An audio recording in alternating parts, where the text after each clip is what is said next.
I'll give a shout out for everybody. Swann, aka Swann 619.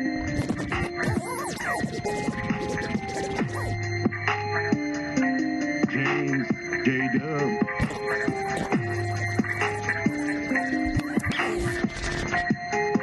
Admiral Atlas, aka Admiral Atlas.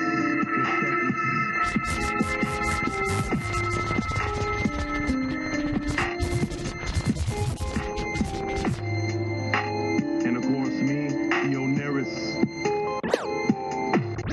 Now tuned into the greatest. That's why I had to come down here this morning, man. That's why I had to miss my cartoons. You call me, you tell me it's important. We're going home. Take it, man. Quit leering at me. People are going to think I just broke up with you. Two fallen angels have just discovered a loophole that can get them back into heaven. Outstanding work! All they have to do is get to Red Bank, New Jersey. There's only one problem. What are you? What do you want with me? Stop a couple of angels from entering and thus negating all existence. I hate it when people need it spelled out for them. Now, I'm to charge you with a holy crusade. one person has been chosen to stop them, but she won't have to do it alone. I'm Jay. This is my head of life mate, Silent Bob. You gotta be kidding me. Prophet, do you know speaking? What about sex? No sex. Guys, I guess just don't bother this guy, you know. Oh, that sucks. What are you? I was the 13th apostle. You knew Christ. No. Brother owes me $12. I thought she looked familiar. Let me guess. 14th apostle. Like 2 tickets to New Jersey, please. Jersey's sold out, sir. I suggest you not underestimate the staggering drawing power of the Garden State. They're successful. You, me, all of this ends in a heartbeat. I feel like Han Solo, you're Chewie, and she's Ben Kenobi. Prepare to taste God's wrath. Anyone who isn't dead or from another plane of existence would do well to cover their ears right about now.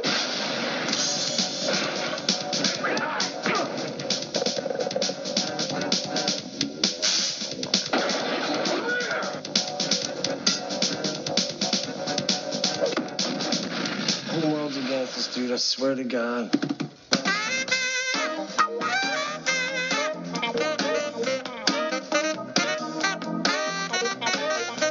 What's he like? God? It's got a great sense of humor.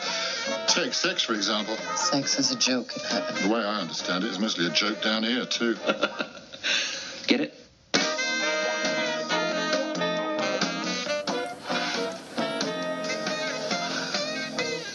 Hey everyone, you have now turned into Drop the Mic Podcast. This is episode 73, and we're calling this one SNOOGANS. Oh, nice. We are your hosts, J-Dub and Yes. The Swann. What's up, guys? With a very special guest tonight, we have our very own DJ, Admiral Atlas. What's up? Or Lestatlas.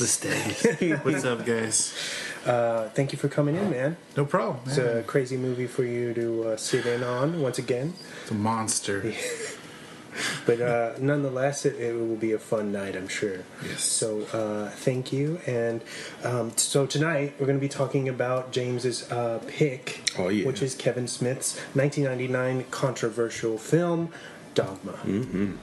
But before we get into that bad boy, let's hit him with the pop news. And now for a special news report. Brought to you by Drop the Mic. All right, let's let our guest go first. Guess first, okay. Couple of things that grabbed my attention, like I always do. Disney's putting out a live-action MULAN film set to be released in 2020. So yeah, I heard about that. A couple of years from now. And I didn't catch the main actress's name who's going to play MULAN, but I read somewhere Donnie Yen and Jet Li are going to be in the movie. So hopefully that should be pretty cool. Pretty insane. Yeah. I'm kind of on the fence about Disney doing live action films. They're kind of hit or miss for me, but I mean, any new Disney is cool for me, so I just want to just check that out. So, did you like Jungle Book? I thought Jungle Book was really cool, but the miss for me was Beauty and the Beast. I know my girlfriend's gonna hate me for that, but she really likes that one. But I thought it was okay. I mean, whatever. Are you a fan? Are you just not a fan of musicals? Would you say? Oh, no, I love musicals. I just maybe because Beauty and the Beast didn't appeal to me or something. I don't know, but I did like the Jungle Book one, and I know they're going to be putting out the Aladdin one. So pretty soon. And Lion King, right? Yeah. Yeah. So, I mean, all more power to them. Disney's a monster. So. I also read somewhere that Paramount is working on a Dora the Explorer movie, live action movie. Yeah. And I guess there's some controversy. I guess there was people saying that Michael Bay was attached to it, but he wanted to clarify that he's not. Yeah, I heard that too. Part of that in any way. So. Because his name is so big, connected with Paramount, right? No, it's just funny because it's not like the guy's name isn't dragged to the mud already. Yeah, he's like, no, Dora the Explorer, I would never do that. Yeah, that's where I draw the line. Come on. What's the need for a live action? I don't know. Well, think about it. They were obviously pulling in the numbers because it was on for years and years. Yeah, that's true. It was on, from the time that I was a kid through my sister's childhood too. So there's like that legacy there. Yeah. And since I don't think it's current. Is it currently still going? I don't know if it's. I know the show's still on. I don't know if there's new shows or not. Oh, okay. Yeah, they still syndicate. It's reruns, but I get what you're saying. The kids are kind of growing up, so they would want to have that childhood. Or show it to their kid. Like when a show is at the end of its run, they do a movie. It's almost like a tradition. Mm-hmm. We did it with Hey Arnold. Mm-hmm. They, you know what I mean? Rugrats. Definitely. Yeah. Just quick side note too. I read that Family Guy, The Simpsons, and Bob's Burgers are all coming out with new movies set out to be towards 2020 as well too. So it was just a quick side note that I saw. But we are doing this episode on Tuesday, and Infinity War dropped today on DVD.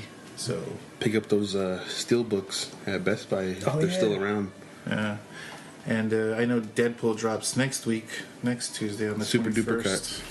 So I'm looking forward to that. And that's all for my news, man. Oh, nice. Pretty good. Gone down to you, Mr. James. All right. So Chris Hardwick is coming back to AMC. Ooh. And after those allegations and investigation of... I read it, yeah. Pretty bad stuff was said about him. I guess all was cleared, or there was no really proof, I guess.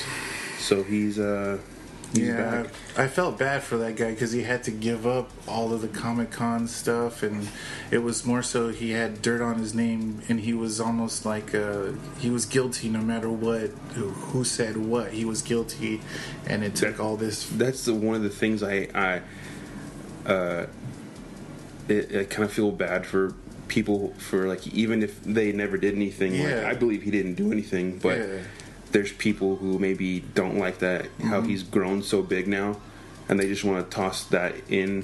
And I feel like sometimes that happens a lot to celebrities, even though some of the stuff might not be true. And it's this big thing where all these people are coming out now saying how they were abused or whatever, and most of it's probably true. And I don't want to shame people for speaking their truth. Yeah, there's a lot of mudslinging and dirt and shade right now. So and everybody's so quick to judge and jump on it like piranhas. Like, oh, he did something, so f that guy. Because he was like he was taken off of his website, off of the Nerdist website. Nerdist, they completely removed him from everything. And this was just off of allegations. Like if there was nothing proven, because they did an AMC, I guess, even did an investigation on it. And well, it was. So I read the ex-girlfriend's statement. Yeah. And she said basically that when she came out, it was basically just to speak her truth and get this off of her chest. It wasn't to shame him or to ruin his career whatsoever.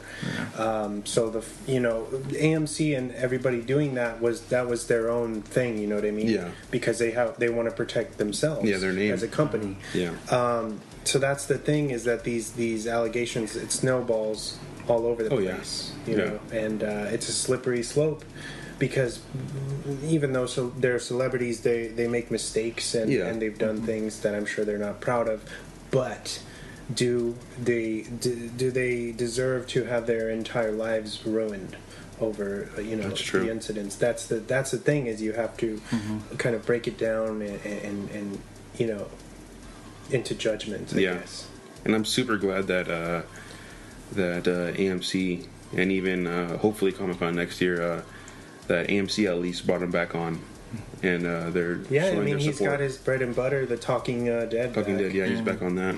He should be an example of what not to do when someone's accused of these allegations. Take his example and run with it, and say, hey, we shouldn't crucify the first allegation to somebody and say, hey, that guy's taken off of everything just because of one person saying one thing. Or at least there is a glimmer of hope for people that they can have redemption. Yeah. And they're not done forever. You know what I mean?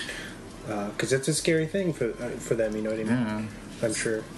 Yeah. On some lighter news, Power Rangers may be getting a sequel. Oh, the 2017 Power Rangers, the movie. Yeah. Hasbro is has plans to. I don't remember what film studio, but no longer Lionsgate. Then I don't think it's Lionsgate, but I think they're planning to keep their contract with the actors and keep it in continuity. Okay. So basically, it will be a real sequel, and that's in development right now. So hopefully maybe within the next couple of years we'll get another one, because I really enjoyed the first one. It was pretty cool for what it was. I loved it, man. Yeah, it's a good movie, and I think because they made some kind of adult choices that made some people angry, and I think it didn't do as well as they thought it would overseas either. When they made the big release in China, nobody went to see it, and then it gave the studio cold feet as to moving forward, because they have an Easter egg at the end of the film teasing the Green Ranger, which would be awesome. So if we get a film, I'm real excited about that. One of the things is, I think, definitely that movie was geared more towards teenagers. Rather than children that are like maybe just getting into Power Rangers. Because I know I took my son to go see it with my buddy, and he was kind of like bored in between the scenes where they pretty much like the whole like 3/4 of the show of the movie, because they don't really turn into Power Ranger until the end, and he was kind of antsy and bored. So I mean, he was only like 4 when it happened, but yeah. So sequel coming. Yeah, hopefully. On some Star Trek news, Chris, what's his name? Chris Pine. Chris Pine is probably going to be leaving. Over a contract. Over some contract stuff. I guess the studio is trying to do some pay cuts and stuff like that, trying to make some more money off of other actors, maybe. I knew this Tarantino thing was too good to be true. I mean, I think that the Tarantino thing is still happening, but that maybe that's something that's affecting the next Star Trek movie, because the 4th one is coming out in maybe a couple of years, I think. Oh, so the Tarantino one's not the next one? No, they're doing one more, and then Tarantino's one is after that. Oh. And I don't know if that has anything to do with it. Interesting. I didn't know they had another one planned. Yeah. Chris Pine is probably going to be leaving over money issues. There's another one. I forget who it is, but someone else. Chris Hemsworth. Because he's attached. He was in the first one, like the first 5 minutes or something. Yeah, because he's Kirk's dad. Yeah, right. And they might have been possibly trying to do some type of flashback or something with him. But What else do we have? Oh, from August 30th to September 6th, all MCU movies will be playing in select theaters in the United States and Canada. Wow. So from Iron Man all the way up to Ant-Man and the Wasp. And it'll be like various times to catch all these? Yeah. Okay. I think they're trying to do like a MCU marathon. So what's the cutoff for like so it starts at Iron Man? Yeah. So it does so the Incredible Hulk with Norton isn't a part of that?